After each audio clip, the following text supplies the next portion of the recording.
Magandang hapon po sa ating lahat. Narito ang latest na weather update ngayong araw ng Friday. Sa ngayon po, nakikita po natin na posible pa rin ang mga pag-ulan sa malaking bahagi ng Luzon dulot ng mga weather systems na patuloy nakaka-apekto rito. Itong linya ng mga kaulapan na nakikita natin sa ating latest na satellite animation, namamataan po natin dito sa may northeastern portion ng bansa at umaabot hanggang dito sa may hilagang Luzon. Yan po ay isang frontal system or pagsasalubong ng malamig at mainit na hangin. So dahil po dyan, nabubuo itong mga kaulapan at may namamataan din po tayong mga kaulapan dito naman po sa may kanlurang bahagi ng ating bansa.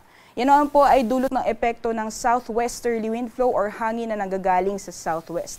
At dahil po dito sa dalawang weather systems na patuloy pong nakaka-apekto sa ilang bahagi po ng Luzon, asahan po natin ang makulimlim na panahon sa malaking bahagi ng Luzon area, especially po yung mga pag-ulan mararanasan po sa extreme northern Luzon, dyan po sa may Batanes at Babuyan Islands.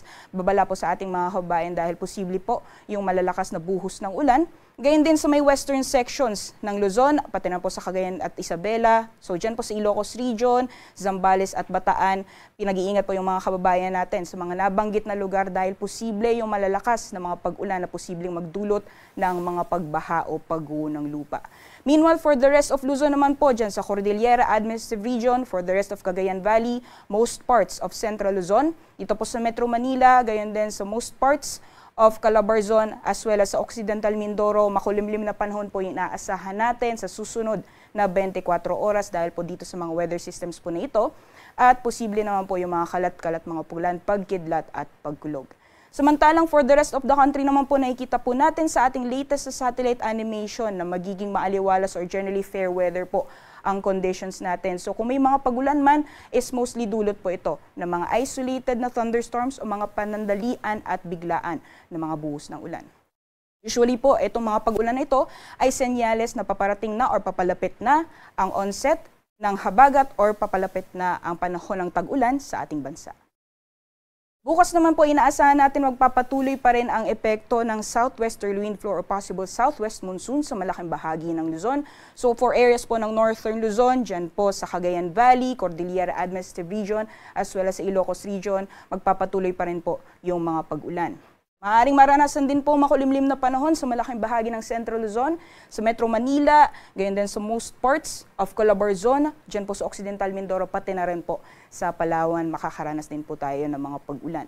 Meanwhile, mostly dito sa may eastern sections ng Calabarzon, dyan po sa Quezon Province at sa Bicol Region, magpapatuloy naman po mararanasan pa rin ang partly cloudy to cloudy conditions at kung may mga pag-ulan man ay mga panandalian lamang ito. Temperature forecast para bukas sa Metro Manila po aabot ng 30 degrees Celsius, 22 degrees Celsius naman sa Baguio at sa Tagaytay maximum temperature sa abot ng 29 degrees Celsius.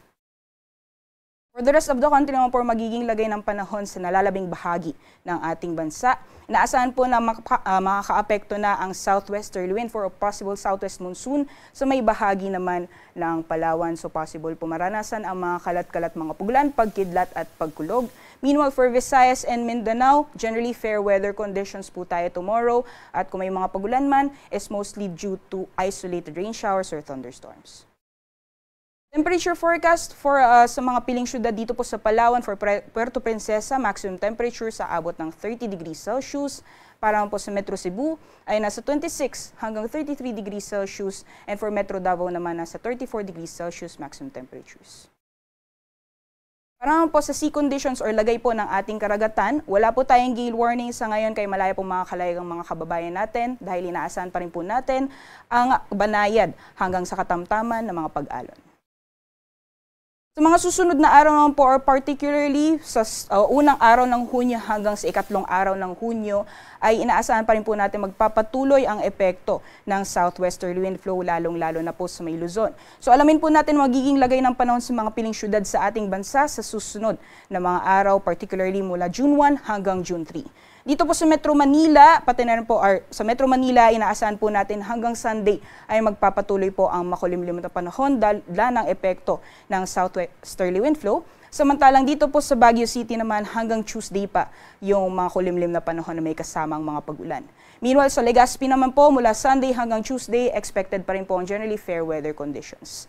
Temperature range naman po for Metro Manila mula June 1 hanggang June 3, nasa 24 hanggang 32 degrees Celsius, 16 to 22 naman or 23 sa Baguio City at 25 to 34 degrees Celsius naman para sa Legazpi. Sa mga susunod na araw po dito sa Visayas, generally fair weather pa rin po maaasahan dahil sa epekto or patuloy na mararanasan po yung mga localized thunderstorms, especially pagdating po sa hapon sa gabi. Either than that, mararanasan pa rin po yung maaliwalas na panahon mula umaga hanggang tanghali. So mainit pa rin ang possible na weather mula Sunday hanggang Tuesday. Metro Cebu temperatures naman po mula Sunday hanggang sa darating na Tuesday ay possible po mula 25 hanggang 34 degrees Celsius, 25 to 34 din. Sa Iloilo at sa Tacloban naman ay nasa 25 to 33 degrees Celsius. For Mindanao naman po or mga piling syudad dito po sa Mindanao, wala po tayo nakikitang sama ng panahon na posible magdulot na tuloy-tuloy na mga pag-ulan. So generally fair weather din po inaasahan natin mula June 1 hanggang June 3. For Metro Davao po, temperatures po natin nasa 25 hanggang 34 degrees Celsius, 24 to 33 sa Cagayan de Oro at 25 to 32 degrees Celsius naman para sa Zamboanga City. Sunset po natin ngayong araw ay nasa 6:22 p.m. Sunrise naman po bukas ay 5:26 a.m.